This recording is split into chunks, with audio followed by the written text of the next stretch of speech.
What's up, guys? We are back with Week 7 Monday Night Football action. We are going to do a deep dive on both of these games. We have the Baltimore Ravens going on the road to take on the Tampa Bay Buccaneers and the LA Chargers going on the road to take on the Arizona Cardinals. We're going to see what kind of value we can find on the side and on the total, and we're going to take a good hard look at the player props for both games. If you want to win all of your Monday bets, hit that like button. It's good luck and shows support for the channel and all the hard work we're putting in every single day. Subscribe to the channel so you don't miss out on our daily content. You can now also sign up for a channel membership by clicking the little join button right below the video. Members get exclusive early access to all NFL and college football videos and get their names up on screen just like right now. I really appreciate the support from all of you. Seeing that little badge next to your comments absolutely warms my heart. Our videos are sponsored by StumpTheSpread.com. We have a team of experienced cappers over there for every major sport, currently covering NFL, NCAA football, UFC, NHL, and MLB. We have NBA season coming up here on Tuesday. We are going to be covering that as well. This is one of the best times of the year to be in the mix with so many sports going on. Click the link in the description if you're interested in signing up and also to join our free email list to get the occasional free or premium pick straight to your inbox. Comment below with any bets you're looking at today and we will give you our best advice on all of them. We are committed to responding to every single comment every day, so let us know anything you want to say about my picks, these videos, or anything you see here. As always, our favorite picks will be in the pinned comment down below. Now let's get into the Baltimore Ravens going on the road to take on the Tampa Bay Buccaneers. The Ravens come into this game playing pretty well, guys. They've now won 4 in a row after that rocky 0-2 start. A competitive win over Washington there last week, but the result was pretty much never in doubt. We saw great stuff from Lamar Jackson. The dude is having one hell of a season out there, and up and down the roster, guys, the Ravens looked pretty good. Lamar Jackson did get picked off once, but he passed for 323 yards in that win, completed 20 of 26 passes. He's looking even better in the passing game. I mean, it was against the Washington Commanders, so we're not going to freak out too hard. They're not the best defense, but still a very, very solid performance from him. He was only sacked twice out there. He also ran for 40 yards on 11 attempts, so nothing wrong with that. Across the board, a fantastic day out there for Lamar Jackson, and right alongside him there, Derrick Henry looking like the best acquisition in the offseason, possibly in the entire NFL. 24 carries, 132 yards, and 2 rushing touchdowns. The dude is absolutely unstoppable out there. It seems like it almost doesn't matter what defense he's going against. He's going to put up his yards. He's just unstoppable. We saw what we thought was the best of him in Tennessee a couple seasons ago. Looks like that might not be the case. Looks like playing for the crappy Titans might have really just been holding him back. Sorry, I know the Titans are out here catching strays. Maybe they don't deserve that, but things are looking pretty bleak for them right now, and I don't feel like they really fully took advantage of what they had available to them in Derrick Henry. We saw Zay Flowers put up an insane performance there, 132 yards on 9 receptions. He caught all 9 of his targets. Just crazy stuff. It was a dominant performance there from the Ravens offense. They've been one of the best offenses in the National Football League this season. Absolutely no doubt about it. They can move it on the ground. Obviously, with Lamar Jackson and Derrick Henry, that's one of the most terrifying rushing attacks you could possibly face. And with a wide receiver group, obviously Zay Flowers is pretty much the only super scary guy they've got out there. But that's enough to make this team not one-dimensional, make them a very, very dangerous offense. And guys, the other side of the ball, the defense, growing up, that was always the strength of the Ravens, guys. You would always, Ray Lewis, all these guys. This was supposed to be an amazing, amazing defense. This season and last week, guys, the defense not too impressive. They gave up 270 passing yards, 2 touchdowns. They did have 3 sacks against Jaden Daniels, which is nice. They also limited him in the running game there, and they limited the Washington running game quite a bit just across the board. But this was not a game the Commanders really had too much of a chance to run the ball. They were down pretty early and pretty often. So the passing attack definitely had to be what they leaned on. And just generally speaking, guys, this Ravens team, not one that's been known for their better performances, guys, over the course of the season. They're down there towards the bottom of the NFL, 23rd in points against, and honestly, they've, I don't even know if that number really tells the full story. This is just not a very good defense, not up to the standard that we're used to seeing from the Baltimore Ravens. Like, historically, this is supposed to be one of the best defenses in the NFL, definitely supposed to be one of the best defenses in the AFC North, and that is just not the case for them this season. So we'll see what they can do in this matchup. Obviously, not taking on the easiest opponent out there. On the injury report here for Baltimore, things are looking pretty good. The offense is fully healthy, which at this point in the season kind of feels like a borderline miracle, but they'll definitely take it. The Ravens are also pretty healthy on defense, which leaves them without the easiest excuse. They have been a Swiss cheese style defense all season long. If they had some injuries to point to, maybe there would be, a reason for that, but Right now, that is just not the case. Nothing, nothing major here against the Ravens on their injury report. On the other side of the ball, guys, we're looking at the Buccaneers. They come into this game probably feeling pretty all right about that blowout win they had at New Orleans. At 4-2 on the season, they are tied there atop the NFC South, so that has to feel pretty great. And I guess technically with that loss that Atlanta took there on Sunday, they are, alone atop the NFC South. So good things going on there for the Buccaneers. Obviously, they're coming off that messy blowout win over the Saints. It was a really, really messy game there by Tampa Bay, no doubt about that. The Saints didn't even have Derek Carr in that game, and the Buccaneers managed to make it weird out there somehow. It was really odd. We saw some uncharacteristic mistakes there from Baker Mayfield, also some bad luck, but picked off 3 times, sacked once. He also passed for 4 touchdowns and 325 yards. This is looking like one of the most dangerous passing attacks out there in the NFL this season. He was absolutely killing it. We also saw the Tampa Bay running game look good there. Sean Tucker, 14 carries, 136 yards. Bucky Irving, 14 carries and 81 yards. This is a team that can absolutely run the ball out there. So we're expecting pretty good stuff from this offense to continue. Chris Godwin coming off of a godlike performance. He caught 11 of 13 targets for 125 yards and 2 touchdowns out there. Mike Evans didn't get nearly as much work, but he is always there. This is a very dangerous passing duo. And like I said, guys, this is one of the toughest offenses that you could face out there. They're looking really, really good. They, have their issues on the other side of the ball possibly, but this offense absolutely clicking. And the Saints defense really not maybe not great recently, but over the course of the season, they haven't been terrible. So putting up a 51 spot against them is very, very impressive. We like what we're seeing from the Bucs offense, no doubt about that. Baker Mayfield having a good season, and it seems like they're getting healthy out there. So this is definitely a unit to keep your eye on. On the other side of the ball there for Tampa Bay, though, we do have some question marks, guys. This is not the best defense. They had an okay week last week, but facing a rookie quarterback, forcing a couple interceptions and 5 sacks. I'm not going to freak out about that. They did give up 27 points, but not all of that was their fault. They did a good job of limiting Kamara there in the running and in the passing game, and they didn't let any particular New Orleans wide receiver go nuts. But like I said, when you're going up against Spencer Rattler, we're not exactly going to freak out about you having a good game.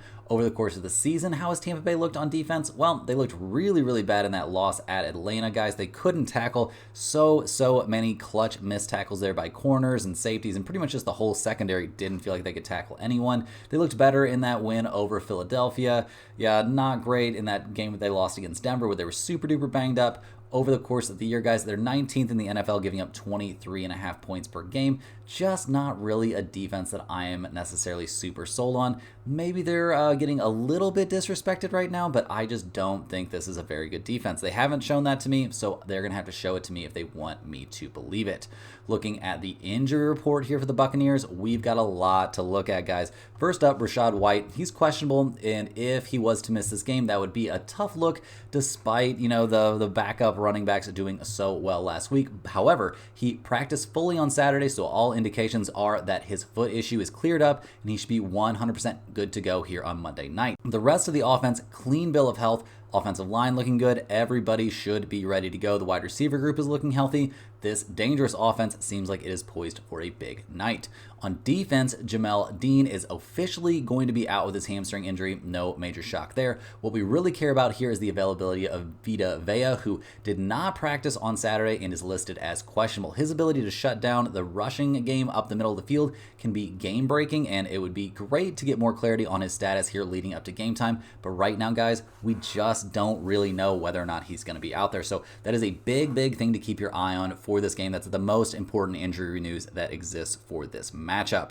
Looking at the weather really quick here, guys, nothing too crazy down there in Tampa right now, which has to feel a little bit ironic given the insane weather that area has faced recently, over this hurricane season. It's been brutal. Not even a chance of rain out there on the forecast for this one, and the winds should mostly be a non-factor, but with the occasional gust supposed to get up to 19 miles an hour, that is enough to make some difference in the kicking game, but we don't really know if that's, actually going to be happening.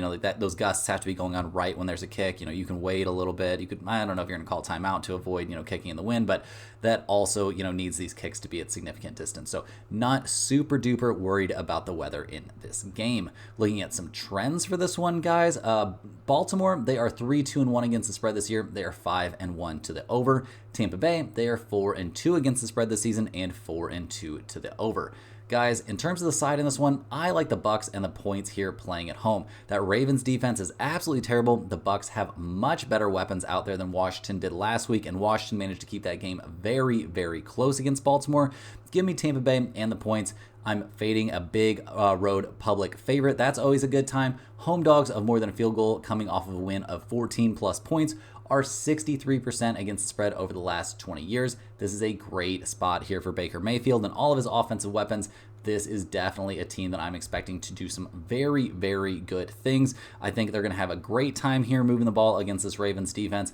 Will Tampa Bay struggle to stop the run? Well, if Vita Vea is out there, maybe they won't even struggle to stop the run and Derrick Henry that much. So we'll see what happens in terms of his availability. But regardless, guys, I'm siding here with the Bucs.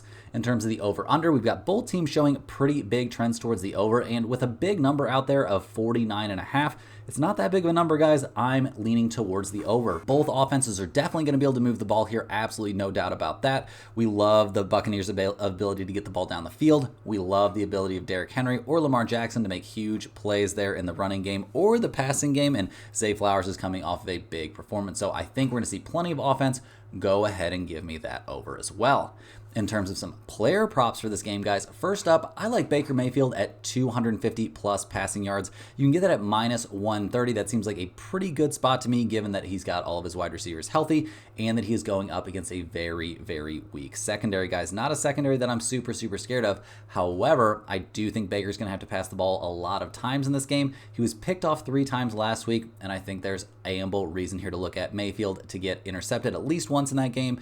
The odds on that are minus 135, so not amazing, but I do think it's very, very likely to happen, so definitely some value on that play. Sticking with the theme here of Baker Mayfield, guys, I think we want to take over 14.5 rushing yards for him at plus 105. I think we'll see him, take off a few times. It's something he's definitely shown, not only is he willing to do it, it seems like he relishes it, wants to put moves on guys, doesn't mind delivering a hit. It's really sketchy. I don't think it's something that he should be doing, but it's something we see him do night in and night out, so go ahead and take him to get to 15 rushing yards, and plus 105 is a very, very reasonable price. In the ground attack here, guys, I think Rachaad White at 35 plus rushing yards in this game at plus 105 is very, very good value. He was absolutely cruising before that foot injury. All indications are that he will play in this game, and with Tampa Bay having so much success running the ball last week, I think they're going to at least try and establish the run in this one, and he is technically their starting running back, so I think he'll get enough looks to get to that plus 35, assuming he doesn't, have a really bad time or get stuffed a couple times right out of the gate. They may end up splitting carries 2 or 3 ways in this game, so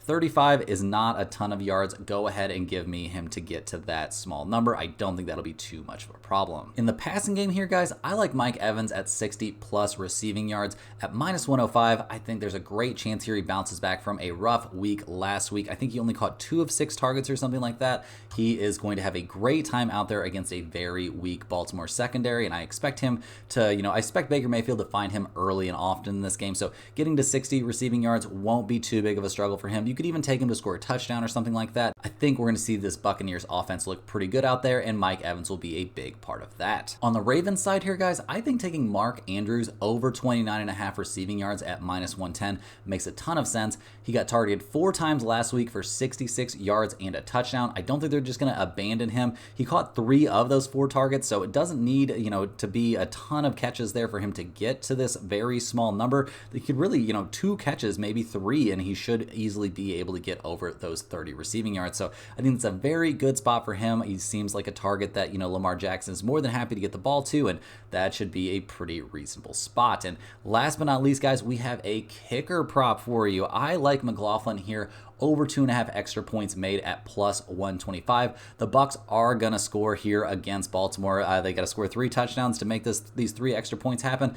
I don't think we're going to see him miss any extra points, and I think we'll easily see the Buccaneers put up 3 touchdowns in this game. So yeah, this seems like a very reasonable prop to me, and at plus 125, that is an absolutely fantastic price. Our really biggest concern here would be him randomly missing an extra point or one of those crazy wind gusts messing him up, but regardless, guys, I think this is definitely some good value. Jumping in with our first ever sportsbook ad, guys, and I am super excited to tell you about BetOpenly. They are unlike any regular sportsbook out there. Their whole goal is to facilitate facilitate peer-to-peer betting, so instead of them having a vested interest in you winning or losing your bet, they just want to match you up with a real person who wants the opposite side. At BetOpenly, you will be paying drastically reduced juice on your bets, close to 1% instead of the 10% you would pay at any of the big guys. Not having to fight that built in-house edge sounds pretty great to me. BetOpenly supports all your favorite bets, including props and parlays, and get this, guys, you can even be the house on parlays, meaning you only need a single leg to win to cash your bet. Most importantly, BetOpenly will never limit your account for being a consistent winner, which is something that happens all the time on the bigger sites. If you're interested in signing up, click the referral link in the description of this video and let's cash some bets. Now, guys, back to the games. Next up, guys, we've got our second and slightly less exciting Monday Night Football game of the night. We've got the LA Chargers going on the road here to take on the Arizona Cardinals. The Chargers got the win last week over Denver. Jim Harbaugh did leave the game for a second with some sort of weird heart arrhythmia issue, but apparently that's no big deal. I personally would be a little bit more terrified, but he's shrugging it off. Apparently it's not something that's a major concern. Last week, getting that clutch win, nice there for the Chargers, 23-16. Not a blowout win, but they come out on top. We saw Justin Herbert. He looked decent out there, 21 of 34, so not necessarily, spot on, but 237 yards, a touchdown, sacked 3 times, but 0 interceptions, and he seems to have emerged from that game with his ankle still intact, so it seems like that issue is getting to be progressively less and less nagging as time goes on. In terms of the running game, we saw J.K. Dobbins have a big game, 25 carries, 96 yards, and a touchdown. His longest carry was 20 yards. It kind of did feel like the Chargers were, I'm not going to say dominating in the trenches, but at least kind of, they're winning, helping win the game through the trenches there. So good stuff from the Chargers there in the running game. That's really their emphasis this season. They want to be running the ball as much as possible. That is the Harbaugh way, and they were making it happen last week with J.K. Dobbins. So we'll see if he can find similar success in this one. We didn't see anybody go particularly nuts in the receiving game there for the Chargers. We did see McConkey do pretty well. I mean, 4 out of 8, caught 4 out of his 8 targets, 443 yards, so that's something, but yeah, nothing too insane there for the Chargers. They did avoid turning the ball over in the entire game, so that's a very good look for this offense, but generally speaking, this hasn't been one of the scariest offenses in the NFL this season. They're only putting up an average of 18.2 points per game. That's 26th in the National Football League, so we'll see what they're able to do here on offense. On defense last week, they were going up against the Broncos and Bo Nix, but they did a good job of limiting the passing game, only 216 yards through the air. They forced an interception. They sacked Bo Nix a couple times. They did a mediocre, maybe okay job in the running game. They held down Javonte Williams. 23 yards, 6 carries, but Bo Nix did end up, running the ball pretty effectively against them, and they're about to take on a much more athletic quarterback that has at least the potential to run the ball, even though it doesn't seem like he always wants to tuck it and run it. So we'll see what they're able to do to slow down Kyler Murray. Maybe just a small area of concern there for the Chargers coming into this game in terms of their ability to slow down wide receivers. Like I said, guys, they were going up against Denver, so going to be a little bit different here, trying to slow down the Arizona Cardinals and Marvin Harrison Jr., but that's definitely been something that's a bit of a possibility. So we'll see what happens out there for the Chargers. They, they've been a good defense this season, generally speaking. A lot of this, technically they're first, only allowing 13.2 points per game, but some of that has to be chalked up to their very weak schedule, and some of that also has to be chalked up to the fact that they, play shortened games, run the ball a ton. This is a running and defense-focused team here under Harbaugh. So we'll see what they can do out there on defense. Looking at the injury report here, guys, there is a lot to get to. The Chargers on offense, things are starting to get a little bit better. The wide receiver group is very banged up, though. Quentin Johnson officially doubtful with his ankle injury, and even if he ends up playing in this game, I'd be shocked to see him be very effective out there. We also saw McConkey, guys. He's listed as questionable with his hip injury, and while he might end up playing, I don't think him being out there really moves the needle a ton for me in terms of, what I think the overall strength of this Chargers offense is. On defense, guys, Joey Bosa staying on that injury report, officially doubtful. Just can't seem to make his way back from that hip issue, and I would be very shocked to see him out there. Doesn't seem like the kind of guy to push it if there's any question. And also, the secondary is in rough shape here with Fulton and Taylor both listed as questionable, and I will be flabbergasted if at least one of them doesn't end up sitting this game out. It definitely could end up being both of them on the sideline. So, yeah, significant question marks there for the Chargers on that injury report. We're going to go ahead and hop over here and take a look at their opponent in this game, the Arizona Cardinals. They come into this one only 2-4 on the season. They're in second to last place in the NFC West. Last week, they got absolutely dominated by the Green Bay Packers, so that can't feel great. We've not loved the inconsistency we've seen from Kyler Murray, and the struggles from this defense have also been a problem. So looking at what they did last week, guys, Kyler Murray did pass for a touchdown, 214 yards. He completed 22 of 32 passes. He wasn't sacked in the game. He also didn't really run the ball. I mean, he ran the ball 7 times for 14 yards, but this is a guy that's supposed to be able to pick up some yardage on the ground. Like, he's quick, he's small. I don't think you're Peyton Manning back there, bud. You need to be very, very willing to tuck it and take off. So maybe we'll see that change a little bit in this game. Definitely seems like this team has much more success when he is willing to take off and run. In terms of the running game besides Kyler Murray, didn't see a whole lot of success there against the Packers. Obviously, they were down big pretty early, so they had to be passing the ball, but you got to try and establish the running game a little bit. This is not a team that should suck at running the ball, although we did see James Conner only 24 yards on 7 carries last week, so he'll be hoping for something of a bounce-back game here for sure. Obviously, Marvin Harrison Jr. not being in there the whole game, very problematic for this passing game. Don't have a lot of great pass-catching options outside of him. He's healthy and back for this one, so we'll see what he can do out there. But yeah, the Cardinals offense definitely, there's some question marks out there for sure. We'll see what they can do in this matchup, though, in terms of their defense last week. Giving up 34 points to the Packers, not the best look. They generated 0 sacks. They did pick off Jordan Love once, so we'll give them some credit for that, but 1 turnover was not enough to make the difference in this game. They struggled a bit against the Green Bay Packers running game, which that's going to happen to a lot of teams. I'm not going to really, talk bad on you for that, but overall, not a brilliant performance. We saw, Christian Watson do well there. Nobody on the Arizona defense was slowing him down too much, and just overall, this hasn't been a great defensive team this season. I mean, they're giving up 27.2 points per game. That's tied for 27th place in the NFL this season. They did have a good defensive game against San Francisco. They had a decent defensive game earlier in the season against Detroit, and they held the very offensively limited Rams in check there in week 2, but overall, just not a defense that I am nuts about. So let's hop over, look at this Arizona injury report. They're technically completely healthy now on offense now that Marvin Harrison Jr. is officially off the injury report, coming off that concussion. On defense, the Cardinals have a lot of question marks. Roy Lopez, questionable on the defensive line with an ankle issue, but I think there's a decent chance we're going to see him play in this game. White and Bunting are both questionable in the linebacker group. We saw some practice from each of them this week, so there's definitely reason for optimism about them being available here to play on Monday night. Garrett Williams, he's questionable in the secondary with a groin injury. I feel like his availability is probably closer to doubtful than questionable. It's not impossible that he ends up playing in this game, but it is feeling like maybe a little bit of a long shot here on Sunday. Let's take a quick look at the weather. Obviously, this is a dome game, but we are playing in Arizona, so there could have been some consideration here, except for they're playing against the Chargers, a team that is very used to, a very reasonable climate. If it had been a cold weather team, we would have maybe wanted to take that into consideration a little bit, but I think the Chargers, being used to being in LA, they're going to be just fine out there, and a little bit of heat in Arizona.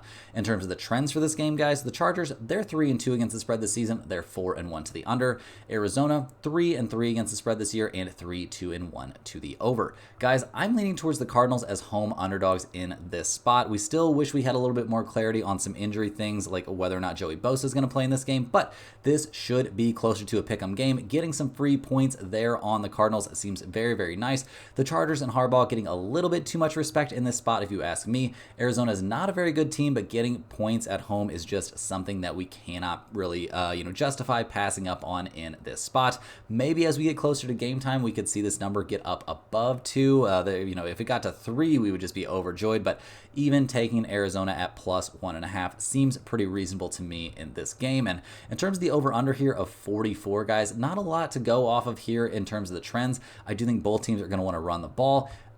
Under 44 seems a little bit rough, but that's going to be my very slight lean here on the total in this game. I think we're going to see offense be at a bit of a premium. Both teams are going to try and run the ball. My concern is that maybe Arizona could go nuts in the passing attack, but overall, I don't think we're going to see tons of offense in this game. In terms of some player props for this one, we've got some interesting numbers out there. First up, guys, I think Justin Herbert under 14.5 rushing yards. I know this is a pretty niche one, but under 14.5 rushing yards at minus 160. The dude never runs the ball. He's only rushed for 2 yards over the last 3 weeks. I don't think we're going to see him suddenly go nuts, start running the ball a ton. I think this is a very, very high value spot. Will I put it in the pinned comment? Probably. Minus 160, not my favorite price, but I think Justin Herbert taking off for a bunch of runs is very unlikely. a wide receiver prop here for the Chargers, guys. McConkey, if he ends up playing in this game, obviously that's a very important consideration. I think he will likely play at 50 plus receiving yards at minus 135. Seems reasonable to me. He had 8 targets last week. Getting to 50 receiving yards when you're getting targeted 8 times should be fairly easy. This is not necessarily a spot that I'm in love with, though. I also think you might want to take a look here at J.K. Dobbins at 80 plus rushing yards. It's not like Arizona is the best defense. He was great last week against Denver, and the Arizona defense obviously not as good as the Denver defense. So I think you could take a look there at J.K. Dobbins to do some work in the ground game. On the Cardinals side, guys, I like Kyler Murray over 224.5 passing yards at plus 110. The Chargers secondary is banged up. This is a big bounce back week here for Marvin Harrison Jr. and kind of for Kyler Murray. Lots of question marks swirling about him all the time. Go ahead and give me the over on his passing yards. And on that same side, guys, Marvin Harrison Jr., 60 plus receiving yards is plus 120. Like I said, guys, Chargers secondary banged up. I think we'll see a big game from him in this one. It wasn't his legs that were messed up. It was his head. And if he's got his head right, I think he's very likely to go out there and have a big game in this one. And he's somebody that they like to push the ball down the field to. So getting to 60 yards could be as easy as one deep pass. Staying in the Cardinals wide receiver group, guys, I think McBride here over 49.5 receiving yards at minus 105 is very, very reasonable. He had 8 targets and caught all of them last week. Getting to 50 yards is not going to be that nuts. I do know the Chargers defense is relatively solid, guys. I'm not, trying to undercut that too much at all, but this guy's been catching the ball. Kyler Murray clearly doesn't mind getting it to him. I think this is a very reasonable spot, and he only has to get to 50 yards, and the price is so reasonable. I like McBride here a very reasonable amount. And last but not least, we've got another kicker prop for you guys. I think Rylan here over 1.5 field goals made at minus 115 is very reasonable. He made 2 field goals last week, and the Chargers defense is good enough to force some stops there in the red zone, or just, stops there around midfield, and we could end up with some field goals in this game pretty easily. If I think we see him get 2 field goal attempts, I think we'll see him get 2 field goals made, and I think that is a very, very reasonable spot and a pretty good price. That's all the games we have for today, guys. Hit that like button for good luck on all of your bets, and subscribe to the channel if you're new. Let me know in the comments any questions you have on today's slate. Thanks for watching. You can click the link in the description to check out stumpthespread.com, and we will see you guys tomorrow for more sports betting action.